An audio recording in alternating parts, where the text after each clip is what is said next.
William Hart asks, China is known for playing the long game. What can the West, or more specifically the U.S., gain if we adopt the same strategy as the CCP? Well, I mean, I guess is that possible for a democratic system like the United States has, or a Republican system where it's so hard to make any changes and decisions? Well, we have a guest, Chris. I know, but this was the whole point. She was throwing it around. So the question is, can we have a long game? Can we have a long game? Yeah. So I would argue that democracy is the long game. And just boom. Yeah. Yeah. And just because you have a long game doesn't mean the game is any good. So yeah, China's got a long-term plan, but the plan is based on communism, right? On an autocratic system that has killed tens of millions of people and ultimately failed in most of the places that, and not just communism, but just that sort of autocratic dictatorship. I mean, it lasts for a while, but then it kind of fails. Whereas democracy in the system that was set up by, or republicanism, if you want to be accurate. I get yelled at every time I just say a democracy. It's not a democracy. Yes. But that whole thing of rule of law and transparency, accountability, and that is a long-term plan, that has the safety valves and the checks and balances and all that sort of stuff. So you need to protect that. Yeah, I wonder if that's kind of that idea that China has the long game and the U.S. is the democracy is so chaotic. Yeah, it's like I was thinking it's like the CCP political warfare thing about how democracy is chaotic, which is the line that they push all the time. But that you can call it chaotic or you can call it adaptive, right? So I mean, it's chaotic because it keeps finding and adjusting. If it's healthy, it's when you try to block it and manipulate it that you end up with real problem. I mean, the U.S. did beat the Soviet Union. Yeah, we can beat China. Yeah, you didn't beat Canada. That's Canada calling in to remind you. That's a really annoying timer, Shelley. Okay. People yell at me for taking too long. Here, do you want me to read one? Okay, sure. Yell at me for trying to keep us on. Yeah, maybe that should tell you something about yourself, Shelley. Okay. You got to shape up. People yelling at you all the time. Somyi asks, what color socks do you have on? Oh, commando, no socks. Yeah, no. This is my secret plan. I was actually talking to you about this today. OnlyFans, just feet. There is a reason that Chris is not sitting on the end of the table. What's the secret, Chris? Oh, the secret is you have to pay $9.95 a month to find out. To find out what color socks you're wearing? $9.95 Canadian? That might be worth it. But US, I'm not sure. Oh, well, we'll see what the market has to say. Next one. Dennis6416 asks Cleo, that's me, when will India cut ties with BRICS and Russia strategically for the West and the US to take them seriously? The non-aligned thing doesn't work in this case, as far as I'm concerned, at least. Thank you. I wonder what Nalapat would say.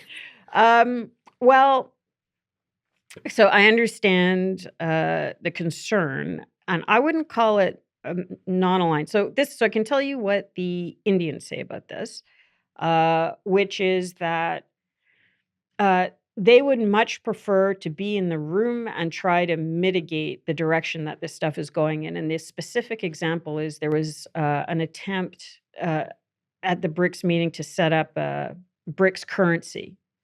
And if India is in the room, they can torpedo it. And yes, there's China and Russia, but then there's, as you know, BRICS is growing exponentially, and there are all these other little countries on the margins. And I think India, talk about playing a long game, is hoping to develop or to be there to be able to develop those other relationships with those other countries and to mitigate some of the things that would be very bad, not just for the West, but also for India, like a BRICS currency, and to develop these other relationships on the side. It's what we saw them do at the G20, for example. So I don't think of it as non-alignment. I think of it as an attempt at realignment. So trying to, there are a lot of countries out there that don't want to deal with the CCP, and they're not super happy with the West right now. So they're kind of floating in the middle. And I think India is trying to be in the room to, whether it's successful or not, it was successful at the G20, try to create a realignment around a different set of options and values that isn't necessarily what the current iteration of the West, especially there were a lot of concerns around the Ukraine and sanctions and things, and whether that the US might suddenly decide any other country gets hit like that. That created a lot of fear. And China. So I think that's what they're doing. And in that context, I don't see them pulling out because it doesn't benefit them to not be in the room when these decisions are being made. Now, how is that different to the engagement idea with China? That we should be in the room with them. We need to work with them. They're not in the room to work with China. They're in the room to see what China's trying to do and then make sure China's not doing anything that hurts India. It's a different approach. Yeah. Okay. All right.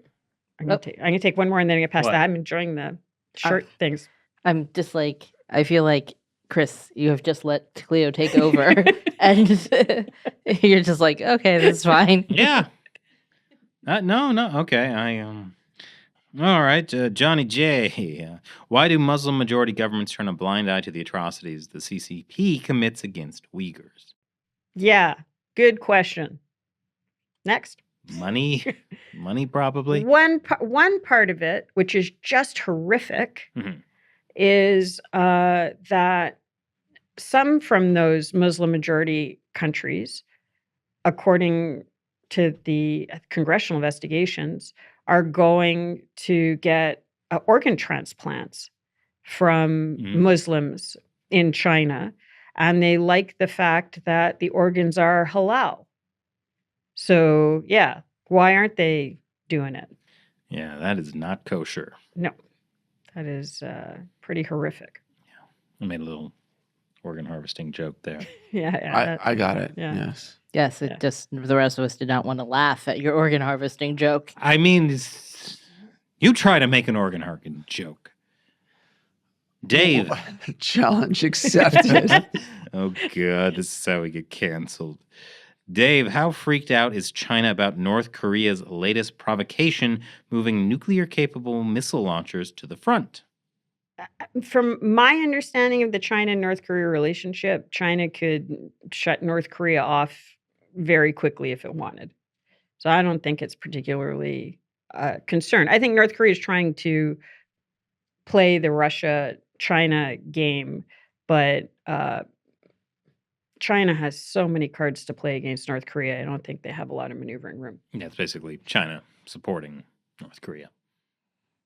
Insider says, does she have total control over the party, or does the Xiao Ziming, I think it's supposed to be Jiang Zemin, faction still exist in a way that could lead to a successful coup? Would China be better off under this faction? Over to you. I'm going to say that China would not be better under the Jiang Zemin faction. Whether there's enough of them to actually, I don't know. Do you think there's enough to actually stage a coup against Xi Jinping? Well, I think it's a little more complicated now because now there's just people who are opposed to Xi Jinping. They're not necessarily like Jiang Zemin clique people. I don't think she has absolute power. I don't think anyone really ever has absolute power because you always have different things you have to, different people you have to work with. But yeah, Xi's position is definitely rocky, which is why you saw at the recent third plenum so much about like, hey, everyone, party core.